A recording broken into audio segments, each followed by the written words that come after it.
श्रीगुरुभ्यो नमः हरिः ओं श्रीमहागणाधिपते नमः। शुक्लां वरदरं विष्णुं शशिवर्णं चतुर्भुजं प्रसन्नवदनं ध्यायेत् सर्वविघ्नोपशान्तये। కిందటి ఎపిసోడ్లో ధర్మరాజు గారికి పరితాపం పెరుగుతుంది. నా వల్లే అందరూ కూడా చచ్చిపోయారు, అందువల్ల నిజానికి అశ్వమేధాది యాగాల వల్ల ఎంతో పుణ్యం కలిగి బ్రహ్మహత్యా పాతకాలు కూడా పోతాయంటారు, వేదాలు చెప్తున్నాయి. కానీ బుద్ధిపూర్వకంగా కదా చేస్తున్నాం, అందరూ కూడా హింస. బుద్ధిపూర్వకంగా చేసిన దానికి ఆ జీవహింసతో ఎలాగ చేస్తామో చేసిన దానికి ఎలా పాపం పెరుగుతుంది తప్పించి పాపం ఎలా తగ్గుతుందని చెప్పి ఆయన ఒక అభిప్రాయం చెప్తారు అనుకొని ఇంకా ఆహారం కూడా తీసుకోవడం. ఆయన ఆహారం కూడా తీసుకోకుండా భీష్మాచార్యుల వారు ఎక్కడైతే పడి ఉన్నారో అక్కడికి వెళ్ళిపోతారు ధర్మరాజు గారు. ఆ సమయంలో కృష్ణార్జునులు తక్కిన పాండవులు బంగారు రథాలు ఎక్కి ధర్మరాజు గారితో కూడి వెళ్ళారు. అప్పుడు ధర్మరాజు గుహ్యకులతో కూడిన కుబేరుని వలె, అంటే చుట్టూ ఉంటారు కదా వందిమాగదులు కుబేరుడికి అలా ఉన్నారట. ఈ విధంగా పాండవులు సేవక సమూహం తమను కొలుస్తూ ఉండగా కృష్ణుడితో కూడి కురుక్షేత్రానికి వెళ్ళారు. అక్కడ దివి నుండి అంటే స్వర్గం నుండి నేలకు రాలినటువంటి కూడిన దేవత వలె సంగ్రామ రంగంలో పడి ఉన్న భీష్ములకు నమస్కరించారు. ఎంతటి వారికైనా ప్రారంభం అనిపించక తప్పదు. భీష్ముల వారు ఎంతో గొప్పవారు, ఎంతో శాంతిపర్వం అంతా ఆయనదే. భారతంలో ఎన్నో ధర్మాలు తెలుసు ఆయనకి. పరశురాముడి శిష్యుడు, పరాక్రమవంతుడు, కృష్ణుడినే నివ్వెరపరిచేటువంటి పరాక్రమవంతుడు. కృష్ణుడు కూడా ఆయన దగ్గర చెప్పాలంటే భగవంతుడి స్వరూపం కాబట్టి ఆగగలిగాడు తప్పించి లేకపోతే ఆగలేడు. అటువంటి భీష్మాచార్యుల వారు ఆయన యుద్ధభూమిలో అలా కొన్ని రోజులు తరబడి అలాగా యుద్ధభూమిలో అందరు పీరికలు ఉంటాయి చుట్టూను పడున్నాడు. ఎంత కష్టం అండి, అంపశయ్య మీద అంటే బాణాల సయ్య, ఆ బాణాల మీద పడుకున్నాడు. బాణాల మీద పడుకోవడం అంటే ఏమంటే గుచ్చుకోండి, అవి అవన్నీ పక్క అవన్నీ ఏం కాదు.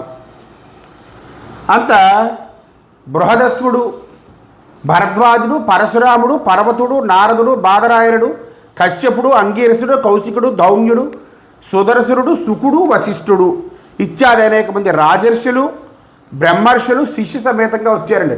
భీష్మాచార్యులు అంత గొప్ప ఆయన కాబట్టి వాళ్ళందరూ వచ్చారు. వచ్చిన వారిని చూసి సంతోషించి దేశకాలములు తెలిసిన భీష్ముడు వాళ్ళందరికీ తగు రీతి పూజలు చేయించి మర్యాదలు చేయించేటట్టు ఆయన అంపశయ్య మీద ఉండి వీళ్ళకి చెప్పి, మాయాంగీకృతదేహండై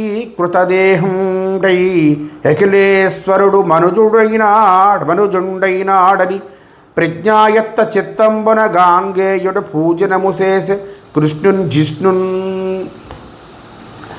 మాయ చేత మానవదేహాన్ని ధరించి అఖిలేశ్వరుడు వచ్చాడని చెప్పి పవిత్ర భావంతో గాంగేయుడు శ్రీకృష్ణుడిని పూజించేట. పిమ్మట గంగానందనుడు అంటే భీష్మాచార్యుల వారు వినయంతోనూ ప్రేమతోనూ ఉన్న పాండునందలను ఆశీర్వలను కమ్మని కూర్చోమని ఆజ్ఞ ఇచ్చి అనురాగంతో కూడిన కన్నీరు ఒలక వాళ్ళని చూస్తుంటే చిన్నపిల్లలు, ఆయన పెద్దవాడు, వీళ్ళు అప్పటికే 90 100 ఉన్నాయి వీళ్ళ సంవత్సరాలు, చిన్నవాళ్ళు కదా ఆయన ముందు కన్నీరు ఆనంద బాష్పాలు అంటే ఆనందం కూడా అనురాగంతో వచ్చినటువంటి కన్నీరు ఒలుక వారితో ఇట్లా అన్నారు, బ్రాహ్మణులను హరిని ధర్మమును దిక్కుగా చేసుకుని ఇప్పటి వరకు జీవనం సాగించిన ఎన్నో కష్టాలు పడ్డారు మీరు అని చెప్తున్నారు. పాండవులతో బ్రాహ్మణులను ఎప్పుడు పూజించారు, అలాగే హరిని దిక్కుగా ధర్మాన్ని దిక్కుగా చేసుకున్నారైనా మీరు ఎన్నో కష్టాలు పడ్డారు నాయనలారా. ఇంతకంటే విచిత్రమైనటువంటి విషయం ఎక్కడ ఉంటుందయ్యా, ఇలా ఎక్కడైనా ఉంటుందా అనుకుంటున్నాడు పాపం. ఎందుకంటే బ్రాహ్మణ పూజ చేసినవాడు రాజు, అలాగే హరిని నమ్ముకున్నవాడు, తర్వాత ధర్మాన్ని దిక్కువ చేసుకున్న వాళ్ళకి కష్టాలు రాకూడదు కదా న్యాయంగా అయితే, కానీ వచ్చేయి అది అంటున్నాడు మాట. ఏంటి అని అనురాగంతో సంతసమింత లేదు మృగశాప వంశంబున బాంధు భూవివుడంతయు నొందియుండ మిమునర్భకురంగుని వచ్చి కాంక్షతో నింతల వారిగా బెనిచెనెన్నడు సౌఖ్యము పట్టుగానదీగొంతి అనేక దుఃఖముల గుండుచు నుండుము భాగ్యమెట్టిదో. పాపం మీ తల్లి కుంతీదేవి జీవితంలో సంతోషం అనేది రవ్వంతా కూడా ఉండదు, ఎరుగదు. మృగంకి యొక్క శాపవశం చేత పాండుభూపాలుడు మరణిస్తే అర్భకులైనటువంటి మిమ్ములను ఇంత వాళ్ళని చేసిందయ్యా. ఎప్పుడూ కుంతి జీవితంలో ఎప్పుడూ సుఖపడలేదట, పైగా ఎప్పుడూ కష్టాలతోనే బాధపడింది. ఏం భాగ్యం చేసుకుందో ఏమో, కానీ కుంతీదేవి అలా అనుకోలేదు. కృష్ణుని చూసి కష్టాలు కలగాలనే అనుకుందట. ఎందుకంటే దేవుడు భగవంతుడు వచ్చి నన్ను కరుణిస్తాడు, భగవంతుడు నన్ను రక్షిస్తాడు ఆపదలోంచి, భగవంతుడి యొక్క దర్శన భాగ్యం కలుగుతుందని కష్టాలను కోరుకుందట ఆ మహాతల్లి. వాయువశంబులై ఎగసి వారి ధరంబులు మింటగూడుచు బాయుచు నుండు గైవడి ప్రపంచము సర్వముగాల తంత్రమైపాయుచు గూడుచుండు నొక భంగి జరింపదు కాలమన్నయం చేయుచునుందు గాలము విచిత్రము దుస్తర మెట్టివారికి. గాలి ఎగురుతున్న మేఘాలు ఆకాశం మీద కలుస్తూ విడిపోతూ ఉన్నట్లుగా ఈ ప్రపంచం అంతా కాలానికి అనుగుణంగా కలుస్తుంది, విడిపోతుంది. దీంట్లో ఏమి మనం నివ్వెరపోక్కర్లేదు. కాలం యొక్క ధర్మం, కాలం యొక్క స్వభావం అటువంటిది. ఒక పద్ధతి ఉన్నట్లుగా ఏమీ కనిపించదు, దానికి పద్ధతి కనిపిస్తుంది, మనకి కనిపించదు. ఇదేమిటి ఇలా పుణ్యం చేస్తున్న వాళ్ళు కష్టాలు పడుతున్నారు, పాపాలు చేస్తున్న వాళ్ళు సుఖాలు పడుతున్నారని మనకు అనిపిస్తుంది. అని కాలానికి తెలుసు కదా, ఎవరు పుణ్యం చేశారో, ఎవరు పాపాలు చేశారో, ఎవరు పాపానికి ఎవరు అనుభవిస్తున్నారో కర్మని, ఎవరు పుణ్యానికి ఎవరు అనుభవిస్తున్నారో కాలానికి తెలుసు. కాలమే అన్ని పనులు చేస్తున్నట్లుంటుంది. కాలము చాలా విచిత్రము, భగవత్ స్వరూపమే కాలము. దానిని అతిక్రమించడం అనేది చాలా కష్టం. రాజట ధర్మజుండు సురరాజసుతుండట ధన్వి సాత్రవోద్వేచకంబైన గాంధీవము విల్లట సారథి సర్వభద్ర సంయోజకుడైన చక్రియట యుగ్రదగ్ధాధరుండైన భీముడయ్యాజికి దోడు వచ్చునట ఆపద కల్గిటిదేమి చోద్యము అంటున్నాడు. ధర్మరాజు అంతటి వాడు రాజండి. దేవతా సార్వభౌముడైన ఇంద్రుని కుమారుడు ధన్వి, అర్జునుడి ధన్వి. శత్రు భయంకరమైన గాంధీవము విల్లట, సమస్త లోకాలకి భద్రాన్ని కలిగించే చక్రి సారథి అట కృష్ణుడు. భయంకరమైన గదను ధరించి భీమసేనుడు తోడు నీడయట. అదృష్టం బట్టిన పాండవులకు ఆపద కలిగిందంటే ఎంత విచిత్రము. ఇవన్నీ సంతరించుకొని వాళ్ళకి ఆపదలేంటండి. ఈశ్వరుండు విష్ణుడెవ్వేళ నెవ్వనికేమి సేయు పురుషుడేమి ఎరుగు నతని మాయలకు మహాత్ముల విద్వాంసులడగి మెలగచుండు రంధులగుచూ. ఈశ్వరుడైన విష్ణువు ఎప్పుడు ఎవరికి ఏమి చేస్తాడో ఎవరికి ఏమిటి తెలుస్తుంది. అతని మాయలకి మహాత్ములు విద్వాంసులు అంధుల వలె అణిగిమడిగి ఉంటారు. పెద్ద పెద్ద గొప్పవాళ్ళు కూడా ఆయన మాయ ముందు ఏమీ అనలేక కళ్ళు లేని వాళ్ళ వలె ఉంటారట. కనుక దైవ సంకల్పం వల్ల జరిగిన దానికి చింతించిన అవసరం లేదు, విచారించక్కర్లేదు. రక్షణ లేని ప్రజలను ఉపేక్షించక రక్షించడం కోసం సాక్షాత్కరించిన పుండరీకాక్షుడే ఈ కృష్ణుడు. తన తేజస్సును కప్పిపెట్టి యాదవపురంలో రహస్యంగా ఉంటూ తన మాయ చేత లోకములను మోహంలో ముంచుతూ ఉన్నాడు. ఈయన అతని యొక్క ఆంతర్యం సాక్షాత్తు భగవంతుడైన పరమేశ్వరుడికే తెలుసు. దేవర్షి అయిన నారదుడు భగవంతుడైన కపిల మహర్షికి తెలుసు. మీరు కృష్ణుడిని దేవకీపుత్రుడిగా భావించి నా మేనమావ కుమారుడి దూతగా, సచివుడిగా, సారథిగా, బంధువుడుగా, మిత్రుడుగా ఇంకా అనేక విధాలుగా నియమించుకుంటున్నారయ్యా. దీనివలన ఆయనకి ఏ కొరత లేదు.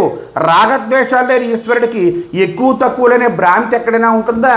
వీడు నావాడు, వీడు పరాయివాడు అనేటువంటి భావం ఆయనకి ఉండదు. అయినా ఆయన భక్తవత్సలుడు కనుక భక్తులకు సులభడై ఉంటాడు తప్ప మరెవరికి సులభడై ఉండడు. ఆ భక్తి లేకపోతే ఆయన చూడగలమా, కనగలమా, కీర్తించగలమా? ఆయన మీద కనుక రవ్వంత భక్తి లేకపోతే మనం ఇలా చెప్పుకోగలమా? అతిభక్తి నెవ్వనియందు చిత్తము చేర్చి ఎవ్వని నామమూహించి పొగడి కాయంబు వెడచచు గామ కర్మాది నిర్మూలుండై యోగి ముక్తినందు నట్టి సర్వేశ్వరుండకిల దేవోత్తసు డెవ్వేళ ప్రాణంబులేను విడుతు నందాకనిదే మహాహర్షుడై వికసిత వదనారవిందుడై వచ్చనేడు. 4 భుజములు కమలాభ నయనముగము నొప్పగన్నుల ముందట నున్నవాడు మానవేశ్వర నా భాగ్యమహిమ చూడు మేమి చేసితినో పుణ్యమితని గూర్చి. అబ్బబ్బబ్బా, మళ్ళీ ఇంకెలా అంటున్నట్ట, అత్యంత భక్తితో ఎవరి మీద మనస్సును లగ్నం చేసి ఎవరి నామాన్ని స్మరించి శరీరాన్ని విడుస్తూ కర్మలన్నింటినీ నిర్మూలనం చేసుకొని యోగి ముక్తిని పొందుతాడో అట్టి సర్వేశ్వరుడు దేవతా సార్వభౌముడు నేను ప్రాణాలు విడిచిపెట్టే వేళకు నవ్వు ముఖంతో మహాహర్షుడై వచ్చాడు అని భీష్ముడు అనుకుంటున్నాడండి. అది 4 భుజములు కమలపత్రముల వంటి కన్నులతో ముందర సాక్షాత్కరించాడు. ఓ ధర్మరాజా, నా భాగ్యం పండింది, నా పుణ్యం పండిపోయింది అంటున్నాడు భీష్మాచార్యుల వారు. దీనికి అంతలాగా అంత అద్భుతమైనటువంటి జ్ఞానం ఉంది కాబట్టి ఆయన్ని కనుగొన్నాడు, కాబట్టి ఆయన చనిపోతున్నప్పుడు ఆయన్ని చూశాడు, కాబట్టి ఆయనకి ఆ విధమైన జ్ఞానం కలిగింది, కాబట్టి ఆ మాటలు అనవలసి వచ్చింది అన్నాడు అని. ఈ ప్రకారంగా పార్థుడు కల్పించిన శరతల్పం మీద శయనించిన విష్ణుని వచనాలను ఆకర్ణించి మునులందరూ వింటూ ఉండగా ధర్మానందరుడు అయిన ఆయన వలన నరజాతి సాధారణ ధర్మాలు, వర్ణాశ్రమ ధర్మాలు, రాగవైరాగ్యాలతో కూడిన ప్రవృత్తి ధర్మాలు, దాన ధర్మాలు, రాజధర్మాలు, స్త్రీ ధర్మాలు, శమధమాద విషయాలు, హరికి సంతోషాన్ని కలిగించే ధర్మాలు, ధర్మార్థ కామమోక్షములు, నానా విధములైన ఉపాఖ్యానాలు, ఇతిహాసాలు సంక్షేప రూపంలో కొన్ని, విస్తార రూపంలో కొన్ని విన్నాడండి ధర్మరాజు గారు ఆయన దగ్గర నుంచి. పిమ్మట వేలాది రధికులకు అధిపతి అయిన భీష్ముడు స్వచ్ఛందంగా మరణించేవారు కోరుకునే ఉత్తరాయణం వచ్చిందని తెలుసుకున్నాడు. ఆయన స్వచ్ఛంద మరణం ఉంది కాబట్టి ఎప్పుడు కోరుకుంటే నేను పోవాలి అనుకుంటే అప్పుడు యోగంలో ఉంది, పోగలడు. కాబట్టి ఆ ఉత్తరాయణం వచ్చిందని తెలుసుకున్నాడు. తనకి ఉచితమైన నేను పైకి వెళ్ళిపోవడానికి తగిన కాలమని తెలుసుకున్నట్టండి. అదండి గొప్పతనం అంటే. మనిషి ఎప్పుడు కావాలో ఎప్పుడు పోవాలో తెలుసుకునేవారు పెద్దవాడు. మనకి ఇదివరకు చాలామంది పెద్దవాళ్ళు ఉండేవారు. నేను రేపు పోతున్నాను రా అని చెప్పేవారు, రాత్రి పోతాను రా అని చెప్పేవారు. చక్కగాను చెప్పి వాళ్ళు పోయేవారు అన్నమాట. వాళ్ళు భాగ్యశాలులు అంటే వాళ్ళు అన్నీ అనుభవించిన వారు. చక్కగా ఎవరి మీద నిరాపేక్ష భావం, అందరినీ సమానంగా చూసేటువంటి వారు. కాబట్టి ఉచితమైన కాలం నేను పోవడానికి అనుకున్నాడు భీష్ముడు వారు. ఆలాపంబులు మాని ఏమండి, ఆలాపంబులు మాని చిత్తము మనీషాయుత్తముం చేసి దుర్జాలంబున్ హరిమోముపై బరపి తత్కారుణ్య దృష్టిన్ వినిర్మూలిత భూత శరవ్యధానిచియుడై మోదించి భీష్ముండు సంశీలంబప్ప నుతించె గల్మష గజ శ్రేణి హరిన్ శ్రీహరిన్. గాంగేదంట మౌనాన్ని పూనేడండి. చిత్తమును ఏకాగ్రం చేసుకున్నాడు, బాగా ఏకాగ్రత తెచ్చుకున్నాడు. తన దృష్టిని హరి యొక్క ముఖారవిందాల మీద ఉంచుకున్నాడు. అలాగా ఉంచుకొని ఆయన యొక్క కరుణామృత దృష్టి చేత శరీరం మీద శరసమూహం గుచ్చుకున్నందువల్ల ఉన్న బాధంతా కూడా ఉపశమించింది. ఆయన చూస్తూ ఉంటే, ఆ కృష్ణుడు ఈయన చూస్తూ ఉంటే అప్పుడు సంతోషంతో కల్మషములనే గజ సమూహాన్ని హరించే శ్రీహరిలా స్తుతించేట. ఆహా, పీతాంబరమును ధరించినవాడు, 4 బాహువులు కలవాడు, ఆది పురుషుడు, పరమేశ్వరుడు అయిన హరియందు పరిశుద్ధమైన జ్ఞాన విశేషం చేత సమస్త దోషములను తొలగదోసి నిష్కాముడై బుద్ధిని ఏకాగ్రతలోనికి తెచ్చుకొని పరమానందాన్ని పొందినవాడి సంసార బంధములను పరిహసించు తలంపుతో భీష్మాచార్యుల వారు ఇట్లా అన్నారట. ఏమన్నారండి? ఎంత చక్కగా ఆ సమయంలో కృష్ణుడిని కీర్తించడం అండి ఎవరికి వస్తుందండి? భీష్ముడికే వస్తుంది. ఆ భీష్ముడికే వచ్చింది. అలాగే స్తుతించాడు ఆయన. త్రిజగన్మోహన నీలకాంతిదను ఉద్దీపంబ బ్రాభాత నీరజబంధు ప్రభమైన చేలము పయిన్ రంజిల్ల నీలాలక వ్రజ సంయుక్త ముఖారవిందమతి సేవ్యంబై విజృంభింప మా విజయం జేరెడు వన్నెలాడుమది నావేశించు నెల్లప్పుడు. 3 మోకాల్ని కూడా 3 లోకాలని కూడా మోహింపజేసే నీలకాంతులతో శరీరం వెలిగిపోగా ఉదయ సూర్యుని కాంతులతో సమానమైన ప్రకాశము వస్త్రము పై రంజిల్లగా నల్లని ముంగురులతో ముఖారవిందము సేవింపదగినదై వికసింపగా మా అర్జునుడిని చేరి ఉండే అందగాడు నా మదిలో ఎల్లప్పుడూ నిలిచి ఉండాలి. రామకర్ణామృతంలో రాముని ఎలా స్తుతించాడో ఆ శ్లోకం గుర్తొస్తుంది ఈ శ్లోకం చదువుతుంటే. ఇంకా హయరింకా ముఖ ధూళి దూసర పరిణ్యస్తాల కోపేతమై రయజాత శ్రమతోయ బిందుయుతమై రాజిల్లు నెమ్మోముతో జయమంబార్దునకిచ్చు వేత్కనని నా శస్త్రాహతింజాల నొచ్చియు బోరించు మహానుభావు మదిలో జింతింతు నశ్రాంతమున్. గుర్రముల గిట్ట నుండి రేగిన ధూళి చేత ధరాపరాగము అంటే కింద భూమి మీద ఉన్న ధరాపరాగం అంటే భూమి మీద ఉన్న మట్టి నిండిన ముంగురులతో ఆ గుర్రాల డెక్కలు రథాలు వెళ్ళడంలో ఆ మట్టి అంతా పేరుకుపోయి ఉంటుంది ముఖం మీద ముంగురులు. గమన వేగం వలన పుట్టిన చెమట బిందువులతో స్వేదం కూడిన ముచ్చటైన మోముతో, చూడండి అది ముచ్చటైన మోముట, ఒక పక్క మట్టి కొట్టుకుపోని మొహం, ఒక పక్క చెమట్లు కారిపోతుంటే ఆ మోము పార్థుణ్ణి గెలిపించాలనే పట్టుదలతో నా శస్త్రములకు చాలా నొచ్చుకొని నేను వేస్తున్నవన్నీ పాపం ఆ కృష్ణుడికి తగులుతున్నాయి. సారథిగా ఉన్నాడు కదా ముందు కూడా, అతనిచే యుద్ధం చేయించే మహానుభావుని నా మనస్సులో ఎప్పుడు ప్రార్థిస్తున్నాను. ఇంతకంటే స్తుతి ఎక్కడ ఉంటుంది భగవంతుడికి.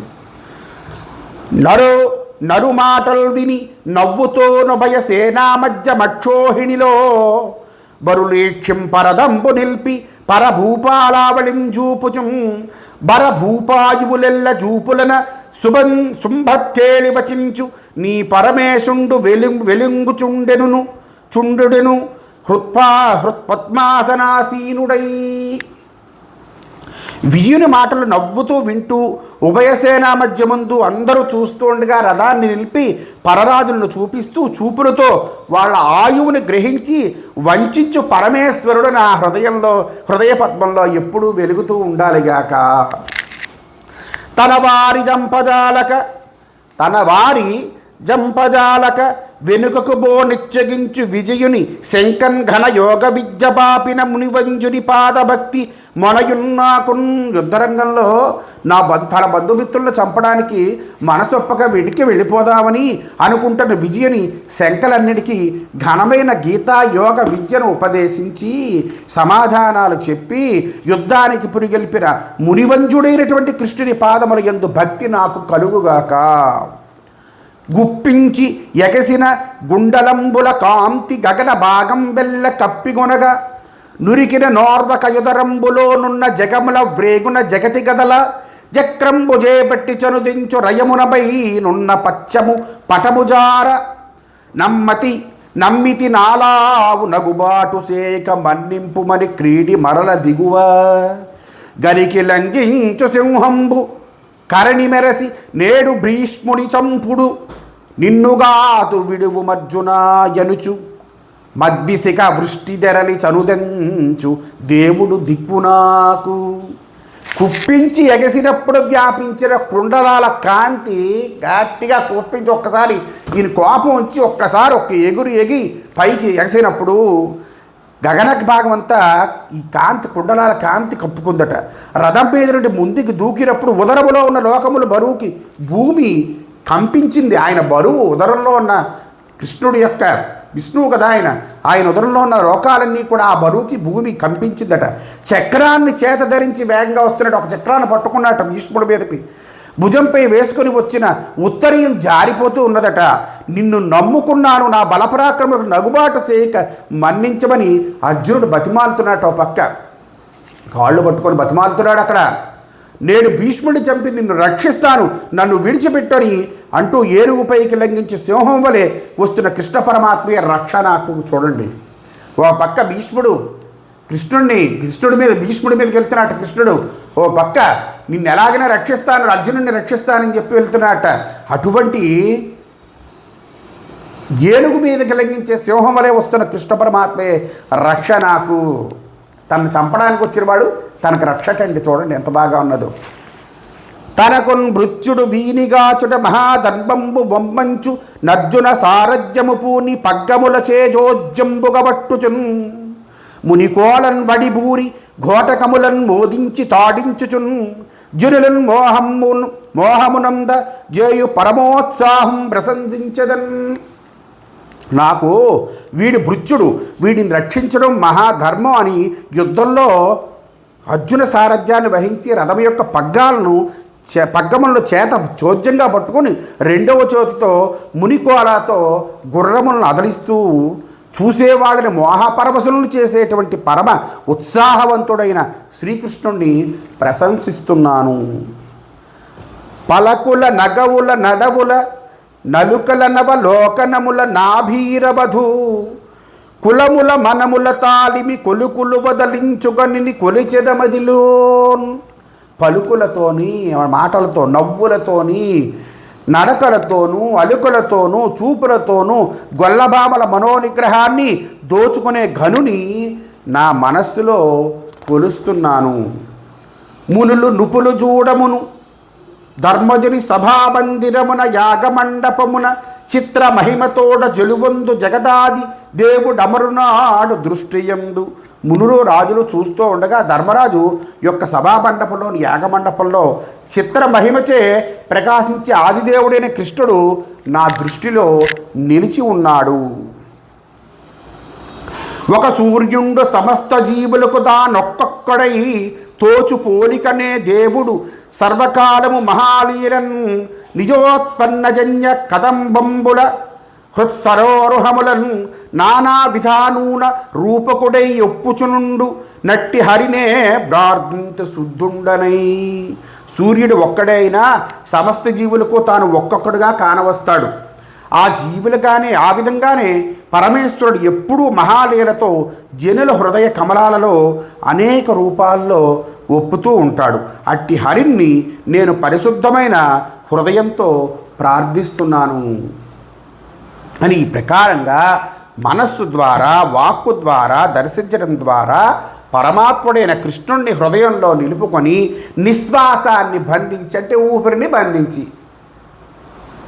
బంధించి శరీరరహితమైన వాసుదేవ బ్రహ్మమునందు ఐక్యమైపోయాడు భీష్ముడు. అప్పుడు అతడిని చూసిన సర్వజనులు సంధ్యా సమయంలో పక్షుల వలె కేవలం మౌనంగా ఉండిపోయారు. దేవతలు, మానవులు దుందుబులు మ్రోగించారు. మృతుడైన భీష్మాచార్యుల వారికి ధర్మరాజు పరలోక క్రియలు చేయించి కొద్దిసేపు దుఃఖించాడు. అక్కడ సమావేశమైన మునిపుంగవులు కృష్ణుణ్ణి తమ హృదయాల్లో నింపుకొని, చూడండి అంతమంది ఋషుల మధ్యని వెళ్ళడం అంటే ఎంత గొప్ప. నారదుడు లాంటి వాడు, భరద్వాజుడు లాంటి వాడు, వీళ్ళందరూ అక్కడ కొలువు తీరిగా ఉంటే వెళ్ళాడు ఆయన పైకి. అక్కడ సమావేశమైన మునిపుంగవులు కృష్ణుడు తమ హృదయాల్లో నిలుపుకొని అంతరంగంలో ఆనందాన్ని పొందారు. ఆయన దివ్యమైన అవతారాలను స్తుతిస్తూ ఆశ్రమానికి వెళ్ళిపోయారు.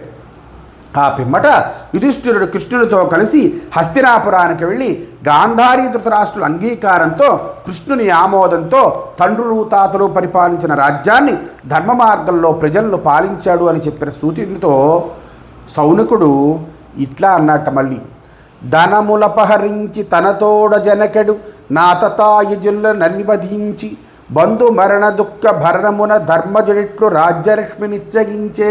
ఎలా అడుగుతున్నాడో చూడండి సూతులు వారు, సౌనకుడు వారు.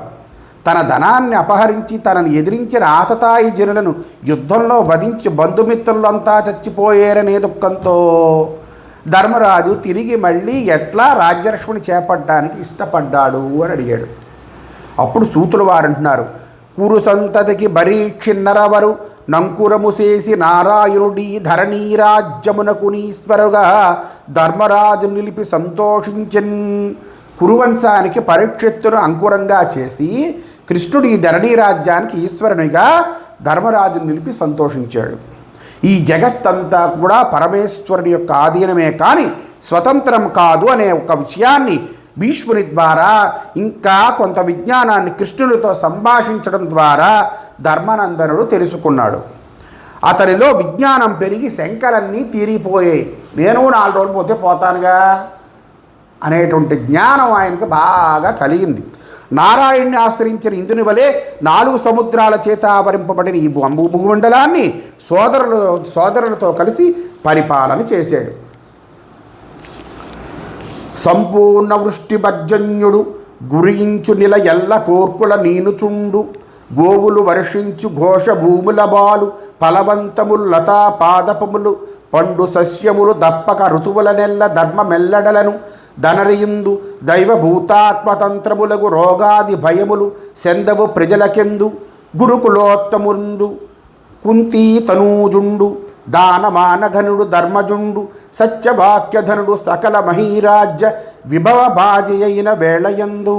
చక్కగా సంపూర్ణంగా మేగుడు వర్షాలు చాలినంతగా కురిపిస్తూ ఉంటే భూమి మీద ప్రజలకు కోరికలన్నీ కూడా తీరుతున్నాయి. గోవులన్నీ గోపల్లెలో పుష్కలంగా పాలు ఇచ్చాయి. లతలు వృక్షములు అన్నీ ఫలవంతములుగా ఉన్నాయి. ఆయా ఋతువుల్లో పండే పంటలన్నీ చక్కగా పండాయి. ఏళ్ళెడలా ధర్మం అతిశయించింది. ప్రజలను ఏ రోగములు బాధించలేదు. దానంలోనూ ఔన్నత్యంలోనూ గొప్పవాడు, ఎల్లప్పుడూ సత్యమును పలికేవాడు అయినటువంటి కురుకులానికి అలంకారప్రాయుడైన కుంతీతనూజుడైన ధర్మరాజు రాజ్య పరిపాలన చేస్తుండగా ప్రజలంతా కూడా హాయిగా ఉన్నారు. కృష్ణుడు అప్పుడు బంధువులకు శోకం రాకుండా చేయడం కోసం, సోదరి అయిన సుభద్రకు సంతోషాన్ని కలిగించడం కోసం హస్తినాపురంలో కొన్నాళ్ళు ఉన్నాడు. పిమ్మట ద్వారకా నగరానికి ప్రయాణం అయ్యాడు. కొందరికి నమస్కరించాడు, కొందరిని కౌగిలించుకున్నాడు, కొందరు తనకు నమస్కారం చేస్తే వారిని కౌగిలించుకున్నాడు. ఇక గోవిందుడు రథాన్ని ఎక్కబోతున్న సమయంలో సుభద్ర, ద్రౌపది, కుంతి, ఉత్తర, గాంధారి, ధృతరాష్ట్రుడు, విదురుడు, ధర్మరాజు, యుయుత్సుడు, దౌమ్యుడు మొదలైన వారంతా సత్సంగం వలన దుస్సంగాన్ని విడిచిపెట్టిన బుద్ధిమంతుడు ఎవరి యశస్సును విని తిరిగి విడిచిపెట్టడానికి ఇష్టపడడో అట్టి శ్రీకృష్ణ వియోగాన్ని సహించలేకపోయారండి. అందులో గాంధారి, ధృతరాష్ట్రుడు, యుయుత్సుడు, దౌమ్యుడు వీళ్ళందరూ కూడా ఉన్నారు. గాంధారి, ధృతరాష్ట్రులు కూడా అందులో ఉన్నారు. ప్రతి క్షణం ఆయనను దర్శిస్తూ, ఆయనను స్పృశిస్తూ, ఆయనతో మాట్లాడుతూ, ఆయనతో శయనిస్తూ, ఆయనతో కలిసి కూర్చుంటూ, ఆయనతో కలిసి భోజనం చేస్తూ, నిమిషం కూడా హరిని విడిచి ఉండలేనే పాండవులు శ్రీహరి తిరిగి రావాలని కోరుతూ ఆయన వెళ్ళిన మార్గాన్ని చూస్తూ కళ్ళలో కన్నీరు ఉలుకుతూ ఉండగా అలా చూస్తూ చూస్తూ నిలబడిపోయారట ఆయన వెళ్తుంటే. కనక సౌధములపై గౌరవకాంతలు కుసుమ వర్షంబులు గోరి గురియ మౌక్తికదామ సమ్మంచిత ధవళాత పత్రంబు విజయుండు పట్టుచుండ శుద్ధవ సాత్యకులుత్సాహవంతులై రత్నభూషిత చామరములు వీవ గగనాంతరాళంబు గప్పి కాహాళ భేరి పటహ శంఖాది శబ్దములు మెరయ సకల విప్రజనులు సద్గుణ నిర్గుణ రూప భద్రభాషణములు పలుకుచుండ భువన మోహనుండు పుండరీకాక్షుండు పుంగరాస్తి హస్తి పురము వెడలే. సౌధములపై నుండి కౌరకాంతలు పుష్పవృష్టిని కురిపిస్తూ ఉన్నారు. ముత్యాల సరములతో ఒప్పే శ్వేత చిత్రాన్ని విజయుడు అర్జునుడు పట్టుకున్నాడు. ఉత్సాహంతో ఉద్ధవ సాత్యకులు రత్నములచే అలంకరింపబడిన చామరాలు వీస్తున్నారు. ఆకాశం బ్రద్దలయ్యేటట్లు కాహళము, బేరి, పటహము, శంఖము ఇత్యాదివన్నీ మ్రోగుతున్నాయి. వేదవేత్తలైన విప్రులందరూ కూడా సగుణ నిర్గుణ రూపంలో స్వస్తిక వాచకములు పలుకుతూ ఉన్నారు. భువన మోహనుడు, పుండరీకాక్షుడు, పుణ్యరాశి అయినటువంటి కృష్ణుడు హస్తినాపురం నుండి బయలుదేరి వెళుతున్నాడు. అది హస్తినాపురం బయలుదేరి వెళ్ళే కృష్ణుడిని వర్ణించడం. ఆ సమయంలో పురంధ్రీమణులు మేడల శిఖర భాగముల నుంచి నిలిచి గోపాలమూర్తిని సందర్శిస్తూ ఉన్నారు. వెళ్ళిపోతున్నాయన్ని చేతులు సాచి ఒకళ్ళకొకళ్ళు చూపించుకుంటూ తమలో తాము ఇట్లా మాట్లాడుకోసాగారు. తొలి జీవుల పుట్టుక ముందు, ప్రపంచం పుట్టక ముందు ఒంటిగా దీపించి పురాణ పురుషుడు ఇతడే. జీవుడు బ్రహ్మమే అయితే ఇక లయం సిద్ధించడం ఎట్లా అని కొందరు అంటున్నారు. జీవులకు ఉపాధి భూతములైన సత్వాది శక్తుల లయమే జీవుల లయం అనేవారు కొందరు. సృష్టికర్త అయిన పరమేశ్వరుడు తన స్వశక్తి చేత తన నుండి పుట్టిన జీవులను మోహింపజేయచు సృష్టి చెయ్యాలనే సంకల్పంతో జీవులకు నామరూపాదులు కల్పించడం కోసం ప్రవర్తించే స్వమాయను అంగీకరిస్తారని కొంతమంది అంటున్నారు. నిర్మల భక్తి విశేషం చేతనే జితేంద్రులైన విద్వాంసులు ఈ మహానుభావుని నిజరూపాన్ని దర్శిస్తారని కొందరు, యోగ మార్గంలో తప్ప ఈయనను దర్శింపలేరు అని కొందరు, ఇలా అందరూ తలకొక రకంగా అనుకుంటున్నారు. అక్కడందరూ కూడా రమణి దూరమువోయ కృష్ణరథమున్ రాధింక వీక్షింపని కమలాక్షుంబొడగానలేని దినముల్ కల్పంబులై తోచు గేహములం దుండగనేలపోయి పరిచర్యల్ సేయుచున్నెమ్మి నొందము రమ్మాయని నొక్క చంద్రమి కందా పసుగ భ్రాంతయై. రమణి కృష్ణుని రథం దూరంగా వెళ్ళిపోయింది. కమలాక్షుని దర్శించడం ఇంక కుదరదు. ఆయన్ను దర్శించలేని రోజులు కల్పముల వలె తోస్తాయి. ఒకరోజు ఒక కల్పంలా తోస్తుంది. ఎందుకంటే ఆయనతో ఉంటే తెలుస్తుంది ఆ సౌభాగ్యం ఏంటో. ఆ ఇంట్లో ఉండడం మానివేసి ఆయనకు సేవ చేసుకుందాం రండి అని ఒక చంద్రముఖి మన్మథ బాణాలకు గురి అయిందట. తరుణీ యాదవరాజు గాడితడు మళ్ళీ వినండి. తరుణి యాదవరాజుగాడితడు వేదవ్యక్తుడై ఒక్కడై వరసన్ లోక భవస్థితి ప్రళయముల్ వర్తింపగాజేయు దుస్తర లీలారతుడైన ఈశుడితని దర్శించితి పుణ్యభాసుర నేనంచు నటించెనొక్కతే మహాశుద్ధాంత తరంగంబునన్. తరుణి, కేవలం యాదవ చక్రవర్తి కాదమ్మా ఇతడు, వేదవేద్యుడు. లోకం యొక్క పుట్టుకా స్థితి లయములో వీటిని ప్రవర్తింపజేసే లీలను కల్పించి ఈశ్వరుడైన ఇతడిని దర్శించిన నేను ఎంత అదృష్టవంతురాలనో అంటూ పరిశుద్ధమైన అంతరంగంతో ఒక ఆవిడ గంతులు వేసిందట. తామస గుణులగు రాజులు భూమిం ప్రభవించి ప్రజల బోలియింపగ సత్వామల తనుడై ఈతండు భామిని వారల వధించు బ్రతికల్పమున్నన్. భామిని తామస గుణంతో రాజులు ఈ భూమి మీద పుట్టిన ప్రజలను కష్టాల పాలు చేస్తూ ఉంటే సత్వస్వరూపుడై ఇతను జన్మించి ప్రతికల్పంలోనూ వారిని వధిస్తాడమ్మా అని ఒక ఆవిడ అంటుందట.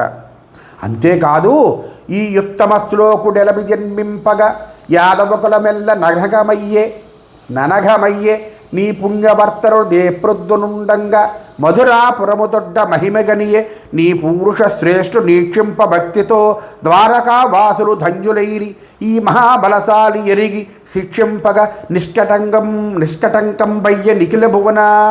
మీ జగన్మోహనాకృతినిచ్చగించి పంచశరభల్ల జాల విభసమానసమై పల్లవీ సమూహ మితని యధరా మృతముగ్రోలు నెల్లప్రొద్దు. ఈ ఉత్తమస్తులోకుడు జన్మించిన కారణంగా యాదవకులమంతా కూడా పాపరహితమైపోయిందట. ఈ పుణ్యవర్తనుడు ఎప్పుడూ ఉంటున్న కారణంగా మధురాపురం చాలా మహిమాన్వితమై అలరారుతుంది. ఈ పురుషశ్రేష్ఠుని భక్తితో నిత్యము చూస్తున్న కారణంగా ద్వారకానగర ప్రజలు ధన్యులైపోయారు. ఈ లోకోత్తర పురుషుడు సర్వము తెలుసుకుని దుష్టులను శిక్షించిన కారణంగా ఈ భూమి నిష్కంటకమైనది.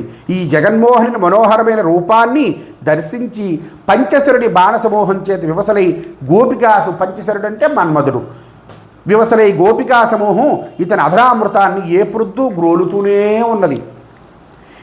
ఈ కమలాక్షు నీ సుబగు నీ కరుణాంబుది ప్రాణనాథుగా చేకొని వేట్క గాపురము సేచునుండెడు రుక్మిణి ముఖానేక పతివ్రతల్ నీతి నిర్మల మానసలై జగన్నుతాస్తోక విశేష తీర్థముల తొల్లటి బాబుల నేమి నోచిరో.